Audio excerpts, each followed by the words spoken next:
Hello दोस्तों, कैसे हैं आप लोग। जैसा कि आप लोगों को पता है कि हम बवासीर के बारे में वीडियोस बना रहे हैं और बहुत सारी वीडियोस हम बना चुके हैं। वो अगर आप वीडियोस देखना चाहते हैं तो आप हमारे चैनल पर प्लेलिस्ट बनी हुई है हेमराइड्स के बारे में, तो आप वहां से देख सकते हैं।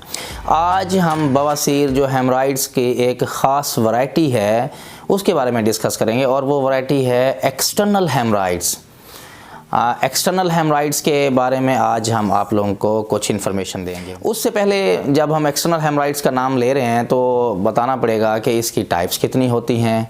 इसकी टाइप्स होती हैं या तो ये इंटरनल हेमराइड्स होते हैं या फिर ये एक्सटर्नल हेमराइड्स होते हैं या फिर ये दोनों कम्बिनेशन में इंटरनो एक्सटर्नल हेमराइड्स होते हैं। जो एक्सटर्नल हेमराइड्स होते हैं वो एक और जगह पे हैं, एक्सटर्नल हेमराइड्स दूसरी जगह पे हैं। इंटरनल हेमराइड्स जो होते हैं पखाने की जो नलकी होती है, पखाने के मुंह पे नहीं, पखाने की नलकी पर बने हुए होते हैं इंटरनल हेमराइड्स।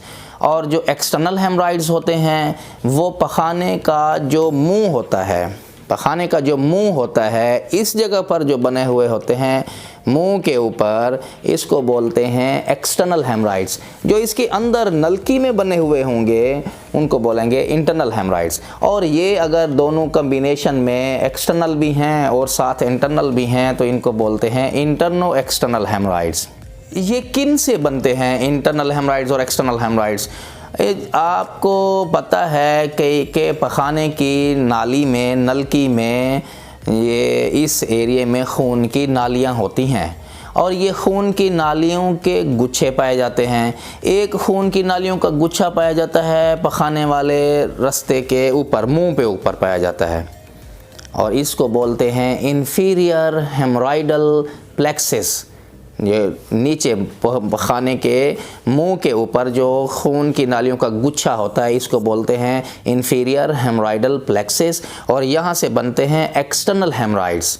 दूसरा जो पखाने की नलकी में खून का नालियों का गुच्छा होता है उसको बोलते हैं सुपीरियर हेमराइडल प्लेक्सिस और इससे जो बनते हैं उनको बोलते हैं हम इंटरनल हेमराइड्स। यही खून की नालियों का जो गुच्छा होता है यही फूलता है, यही सूजता है, इधर से ही मोके बनते हैं। मोके इंटरनल होते हैं तो इंटरनल हेमराइड्स वाले मोके होते हैं, ये जगह मिल जाते हैं ऊपर वाले की तरफ आ जाते हैं तो इनको एक्सटर्नल हेमराइड वाले मोके बोलते हैं। आज हम आप लोगों को बताएंगे कि ये एक्सटर्नल हेमराइड्स जो एक ख़ास वैरायटी है, एक स्पेसिफिक वैरायटी है। कुछ पेशेंट सिर्फ इसी से ही सफ़र कर रहे होते हैं, इंटरनल हेमराइड्स नहीं बने होते, यही एक्सटर्नल हेमराइड्स बने हुए होते हैं। इसके बारे हम आज आप लोगों को कुछ बताने की कोशिश करेंगे। अगर हम एक्सटर्नल हेमराइड्स को समराइज़ करें ना तो जो मेडिकल की बुक्स में लिखा हुआ है हम अगर वो बताएं तो वो है कि ये 5 डेज़ सेल्फ रिकरिंग यानी कि ख़ुद ठीक होने वाली 5 दिन की एक बीमारी है। 5 days self recurring painful tender एक हार्ड सा लंप होता है, यानी कि ये एक 5 दिन में ख़ुद ब खुद ठीक होने वाली एक दर्द वाली गिल्टी होती है जो पखाने के मुंह के ऊपर बनती है। तो फिर अब हम बताते हैं ये क्यों बन जाती है, गिल्टी क्यों बन जाती है। वैसे तो गिल्टी नहीं होती, तो क्योंकि आप लोगों को पता है कि ये इस गुच्छे में खून की नालियों का जो गुच्छा होता है इसमें खून होता है। जब इसमें फ़्लो बहुत ज़्यादा बनता है जो यानी कि पखाना करते हुए कॉन्स्टिपेशन की वजह से, हार्ड स्टूल की वजह से जब इसमें रुकावट आती है तो ये जो खून की नालियों की जो गुच्छे होते हैं ना, ये खून की नालियाँ फटती हैं, अंदर थोड़ी सी फटती हैं, उसमें से खून रसता है। लेकिन अभी इस खून की नालियों को जो जल्द ने कवर किया वो नहीं फटती, तो वहीं पे ये खून जमता है और क्लॉट सा बन जाता है और वो क्लॉट जो है फिर वो उस जगह पे एक गिल्टी सी बना देता है और क्योंकि उसमें खून आ रहा होता है वो सूज गई होती है तो वो जो गिल्टी होती है वो दर्द वाली गिल्टी होती है। अब फिर हम बताते हैं कि ये फिर खुद ब खुद ख़त्म क्यों हो जाती है। तो ये बात याद रखें, जिस्म में जहाँ भी खून जमता है, निकलता है, तो पहले 24 घंटे से 48 घंटे तक यानी कि 1 से 2 दिन तक ये खून वहाँ पे जमेगा। ब्लीडिंग होने के बाद ऑर्गेनाइज सा हो जाएगा, जम जाएगा, हार्ड सा बन जाएगा, हाथ लगाने से दर्द होगा, डंडोड़ी सी, रोड़ी सी, गिल्टी सी, स्वेलिंग सी, मुख्तलिफ नाम है इस तरह की, हार्ड सा, लंप सा ये बन जाता है। फिर ये होता है कि इसने 48 घंटे से 72 घंटे यानी कि दूसरे से तीसरे दिन के बाद ये फिर लिक्विफाई होना शुरू हो जाता है, यानी कि फिर अब ये जो गिल्टी है वो ख़त्म होना शुरू होती है। इसमें पहले ऑर्गेनाइज हुआ था, अब उसमें वो घुलना शुरू हो जाता है। इस तरह आप इसको समझ लें कि वो जो गिल्टी सी थी, जो सोजन सी थी, वो घुलना शुरू होती है, क्योंकि उसमें जो क्लॉट था, जो उसमें ब्लड था, जो जमा हुआ खून था, वो घुलना शुरू होता है और फिर वो 72 घंटे के बाद फिर अब वो जज्ब होना शुरू होता है। फिर इसलिए ये है कि 3 दिन के बाद ये फिर गिल्टी, जो खून वाली गिल्टी होती है, ये फिर ख़त्म होना शुरू होती है। तो इसलिए इन एक्सटर्नल हेमराइड्स को इसलिए 5 दिन की दर्द वाली गिल्टी जो खुद ब खुद ख़त्म हो जाती है, इसको ये बोलते हैं कि एक्सटर्नल हेमराइड्स हैं। ये उन इंटरनल हेमराइड्स से टोटली डिफरेंट है, ये खुद ठीक होने वाली है। मोस्ट ऑफ द टाइम ये वाले जो मुँह के बाहर मुंह निकाला हुआ होता है, हम पिक्चर भी ढूंढेंगे, लगाएंगे, अगर इसकी मिलती है तो दिखा देंगे आपको कि ये किस तरह का एक छोटी सी गिल्टी सी होती है। और पेशेंट के लिए पहले शुरू में बड़ी दर्दनाक होती है, दर्द होता है बहुत ज़्यादा, लेकिन ये है कि इसके अब थोड़ा सा मेडिसन ले लेते हैं, पेन किलर ले लेते हैं, कुछ और मैयर्स कर लेते हैं, तो उससे ये खुद ब खुद भी वैसे ठीक हो जाती है। इस गिल्टी के बनने की वजूहात क्या हैं? इस एक्सटर्नल हेमराइड्स वाली गिल्टी है ना, इसकी बनने की वजूहात क्या हैं? एक तो ये है कि स्ट्रेनिंग, जब हम पखाना करते हुए बहुत ज़्यादा ज़ोर लगाते हैं, उस वक़्त इसके बनने के चांसेस होते हैं।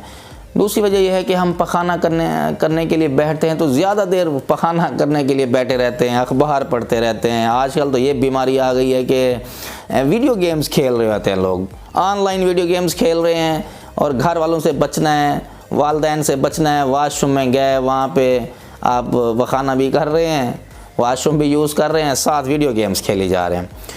तो इसका ये नहीं पता है कि साइलेंट डिजीज़ एक बन रही है, और वो क्या है कि पखाने वाली जगह पे प्रेशर पड़ रहा है, ज़्यादा देर पखाना करने के लिए बैठते हैं। और तीसरी वजह ये है कि दायमी कब्ज़ है, कॉन्स्टिपेशन है।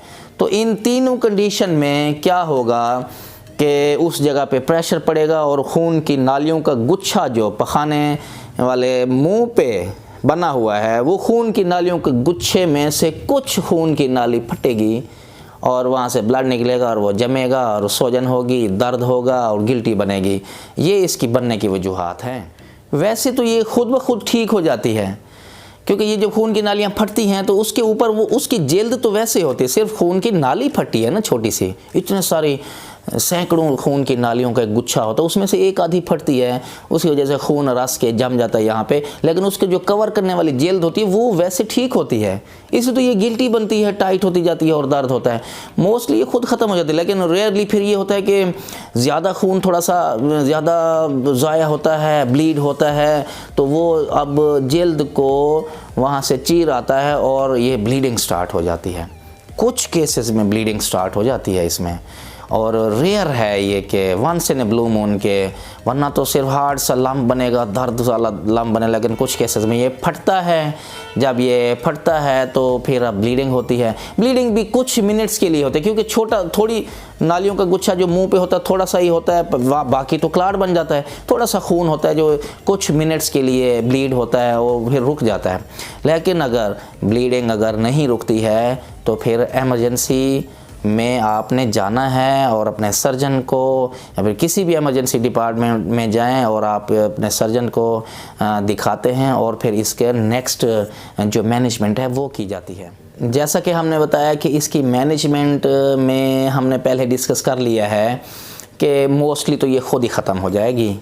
5 डेज़ से 1 वीक लग सकता है, 10 दिन लग सकते हैं, क्योंकि ये प्रोसेस वही है। ब्लीडिंग होती है, फिर क्लॉट बनता है, क्लॉट फिर ऑर्गेनाइज हो जाता है।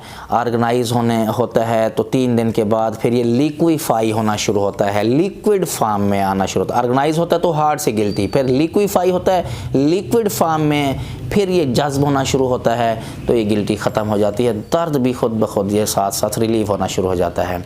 बहुत ही रेयर केसेस में ब्लीडिंग होती है, खुद ख़त्म हो जाएगी। अगर ब्लीडिंग नहीं रुकती है तो एमरजेंसी है, एमरजेंसी में जाना पड़ता है। And in emergency you will have to go through minor procedure कि आपको ये ब्लीडिंग रोकनी पड़ सकती है। और फिर ये है कि इसकी मैनेजमेंट में अब मेन इस तरह है कि अगर ये गिल्टी पेनफुल है बहुत ज़्यादा तो फिर ये सर्जरी के ज़रिए भी इसको रिमूव कराना पड़ सकता है। Surgical एक्सियन of this external haemorrhoids की ट्रीटमेंट है सिर्फ एक्सटर्नल हेमराइड्स की। वैसे हेमराइड्स अगर बने हुए हैं दूसरे, ये तो एक पेनफुल कंडीशन थी ना, वरना तो हेमराइड्स जो हैं वो पेनलेस ब्लीडिंग की कंडीशन होती है, उसकी मैनेजमेंट फिर सारी करनी होती है। यूजली में कब्ज़ नहीं होने देनी है, सब्जियों तरकारियों का इस्तेमाल करना है, वार्म सेट्स बाथ लेने हैं और नॉन सर्जिकल ट्रीटमेंट होती है, फिर सर्जिकल ट्रीटमेंट होती है। इस पे हमने एक एक पॉइंट पे वीडियो बनाई हुई है। You can visit our YouTube channel and you can find a separate playlist for these hemorrhoidal disease। hemorrhoids की डिज़ीज़ के लिए एक सेपरेट प्लेलिस्ट है, आप वहाँ पे देख सकते हैं। हमने आज सोचा कि आपको सिर्फ इस ख़ास एक्सटर्नल हेमराइड्स की जो रेयर कंडीशन है इसके बारे में आपको बताने की कोशिश करें। उम्मीद है कि आपको कुछ ना कुछ इसमें समझ आया होगा। इससे रिलेटेड अगर कोई क्वेश्चन है तो you can write us in our comment section और we will try to get back to you. और हम कोशिश करते हैं कि हम जो भी क्वेश्चन किया जाता है उसका आंसर करें। वीडियो देखने का बहुत शुक्रिया, थैंक यू।